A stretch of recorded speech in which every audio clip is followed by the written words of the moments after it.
Namaste. Welcome to Family Food. Cook with love and eat with happiness.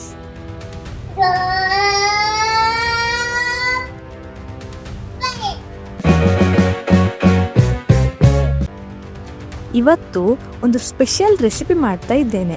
ಮನೆಯಲ್ಲಿದ್ದ ಕೆಲವು ತೆಂಗಿನಕಾಯಿಯಲ್ಲಿ ಮೊಳಕೆ ಬಂದಿತ್ತು. ಹಾಗೆ ಆ ಮೊಳಕೆ ಬಂದಾಗ ತೆಂಗಿನಕಾಯಿ ಒಳಗಡೆ ಒಂದು ಸ್ಪಾಂಜ್ ಹಾಗೆ ಇರ್ತದೆ, ಅದು ತುಂಬ ಸ್ವೀಟ್ ಕೂಡ ಇರ್ತದೆ. ಸೊ ಅದಕ್ಕೆ ತೆಂಗಿನ ಹೂವು ಅಂತ ಹೇಳ್ತಾರೆ. ಸೊ ಅದನ್ನು ಯೂಸ್ ಮಾಡಿಕೊಂಡು ಒಂದು ಪಾಯಸ ಮಾಡುವ ಅಂತೇಳಿ ನಾನಿಲ್ಲಿ ಈ ಪಾಯಸ ಮಾಡಲಿಕ್ಕೆ 3 ತೆಂಗಿನಕಾಯಿಯ ಹೂವನ್ನು ಕಟ್ ಮಾಡಿ ಇಟ್ಕೊಂಡಿದ್ದೇನೆ.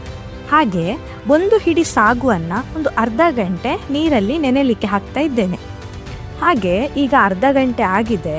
ಸೊ ಪಾಯಸ ಮಾಡಲಿಕ್ಕೆ ಒಂದು ಪಾತ್ರೆಗೆ 2 ಕಪ್ ಡೈರಿ ಹಾಲು ಹಾಕಿ ಬಿಸಿ ಆಗಲಿಕ್ಕೆ ಅಂತ ಇಟ್ಕೊಳ್ತಿದ್ದೇನೆ.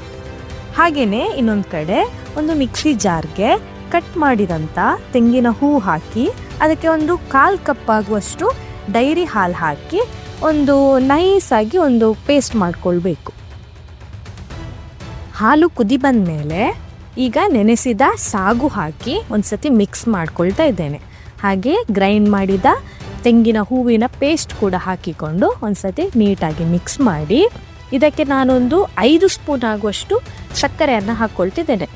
ಇದು ತೆಂಗಿನ ಹೂವು ಸ್ವಲ್ಪ ಸ್ವೀಟ್ ಇರೋದ್ರಿಂದ ಸಕ್ಕರೆ ಜಾಸ್ತಿ ಬೇಕಾಗೋದಿಲ್ಲ. ಸೊ ನೋಡಿ ಹಾಕಿದರೆ ಒಳ್ಳೆಯದು. ಸೊ ನಾನಿಲ್ಲಿ 5 ಸ್ಪೂನ್ ಹಾಕಿದ್ದು ಪರ್ಫೆಕ್ಟ್ ಆಗಿದೆ. ಹಾಗೆ ಯಾವುದೇ ಸ್ವೀಟ್ ಆದರೂ ಒಂದು ಚಿಟಿಕೆ ಉಪ್ಪು ಹಾಕಿದರೆ ಟೇಸ್ಟ್ ಇನ್ನೂ ತುಂಬ ಚೆನ್ನಾಗಿ ಬರ್ತದೆ. ಸೊ ನಾನಿಲ್ಲಿ ಒಂದು ಚಿಟಿಕೆ ಉಪ್ಪು ಕೂಡ ಸೇರಿಸ್ಕೊಂಡು ಒಮ್ಮೆ ಮಿಕ್ಸ್ ಮಾಡಿ ಇದನ್ನು ಮುಚ್ಚಳ ಮುಚ್ಚಿ ಲೋ ಫ್ಲೇಮ್ನಲ್ಲಿ ಕುದಿಲಿಕ್ಕೆ ಬಿಡ್ತಾ ಇದ್ದೇನೆ. ಈ ತೆಂಗಿನ ಹೂವಿನಲ್ಲಿ ಹೆಚ್ಚಾಗಿ ನಾರಿನಾಂಶ ಇರ್ತದೆ. ಸೊ ಇದು ಹಾಗೇನೆ ತಿನ್ನೋದ್ರಿಂದ ವೆಯ್ಟ್ ಲಾಸ್ಗೆ ತುಂಬ ಹೆಲ್ಪ್ ಆಗ್ತದೆ. ಹಾಗೆ ಈ ಹೇರ್ ಫಾಲ್ ಕೂಡ ಕಡಿಮೆ ಆಗ್ತದೆ ಇದನ್ನು ತಿನ್ನೋದ್ರಿಂದ. ಹಾಗೆ ಇದರಲ್ಲಿ ತುಂಬ ಪೌಷ್ಟಿಕಾಂಶ ಇರೋದ್ರಿಂದ ಮಕ್ಕಳಿಗೆ ಕೂಡ ಇದನ್ನು ಕೊಡೋದು ತುಂಬ ಒಳ್ಳೆಯದು. ಸೊ ಡೈರೆಕ್ಟಾಗಿ ಜಾಸ್ತಿ ತಿನ್ನಲಿಕ್ಕೆ ಆಗಲಿಲ್ಲ ಅಂದರೆ ಸೊ ಹೀಗೆ ಪಾಯಸ ಎಲ್ಲ ಮಾಡಿ ಮಕ್ಕಳಿಗೆ ಕೊಡ್ಬೋದು. ವೆಯ್ಟ್ ಲಾಸ್ಗೆಲ್ಲ ಆದರೆ ನಾವು ಹಾಗೇ ತಿನ್ನೋದು ಬೆಸ್ಟ್. ಯಾಕೆಂದರೆ ನಾವು ಶುಗರ್ ಹಾಕಿ ಪಾಯಸ ಎಲ್ಲ ಮಾಡಿ ತಿಂದರೆ ನಮಗೆ ಅದರಲ್ಲಿ ಯಾವುದೇ ರಿಸಲ್ಟ್ ಸಿಗೋದಿಲ್ಲ. ಬಟ್ ನಮಗೆ ಆ ತೆಂಗಿನ ಹೂವು ಡೈರೆಕ್ಟಾಗಿ ತಿನ್ನಲಿಕ್ಕೆ ಆಗದೇ ಇದ್ದರೆ ಸೊ ಹೀಗೆ ಪಾಯಸ ಮಾಡಿ ತಿನ್ನೋದು ಟೇಸ್ಟಿಯಾಗಿರ್ತದಲ್ಲ. ಸೊ ಹಾಗಾಗಿ ಈಗ ಪಾಯಸ ಮತ್ತೆ ಕುದಿ ಬಂದಿದೆ. ಇದಕ್ಕೆ ನಾನು ಗುದ್ದಿದಂಥ ಏಲಕ್ಕಿ ಪುಡಿಯನ್ನು ಸೇರಿಸ್ಕೊಂಡು ಒಂದ್ಸತಿ ಮಿಕ್ಸ್ ಮಾಡಿ ಗ್ಯಾಸನ್ನು ಆಫ್ ಮಾಡ್ಕೊಳ್ತಿದ್ದೇನೆ. ಹಾಗೆ ಒಂದು ಒಗ್ಗರಣೆ ಪ್ಯಾನ್ಗೆ 1 ಸ್ಪೂನ್ ತುಪ್ಪ ಹಾಕಿ ಅದು ಬಿಸಿ ಆದಮೇಲೆ ಅದಕ್ಕೆ ಒಂದು 10 ಗೋಡಂಬಿಯನ್ನು ಹಾಕಿ ಅದನ್ನು ಸ್ವಲ್ಪ ಫ್ರೈ ಮಾಡಿ ಈ ಪಾಯಸಕ್ಕೆ ಸೇರಿಸಿ ಒಮ್ಮೆ ಮಿಕ್ಸ್ ಮಾಡಿದರೆ ಟೇಸ್ಟಿಯಾಗಿರುವಂತಹ ತೆಂಗಿನ ಹೂವಿನ ಪಾಯಸ ತಿನ್ನಲಿಕ್ಕೆ ರೆಡಿಯಾಗಿದೆ. ಈ ಪಾಯಸ ಥಿಕ್ನೆಸ್ ತುಂಬ ಇರುವುದಿಲ್ಲ, ತುಂಬ ತೆಳ್ಳಗೆ ಇರ್ತದೆ. ಹಾಗೆ ಸಾಗು ಆ್ಯಡ್ ಮಾಡೋದ್ರಿಂದ ನಮಗೆ ತಿನ್ನುವಾಗ ಬರೀ ಹಾಲು ಕುಡ್ದಾಗೆ ಅನಿಸೋದಿಲ್ಲ.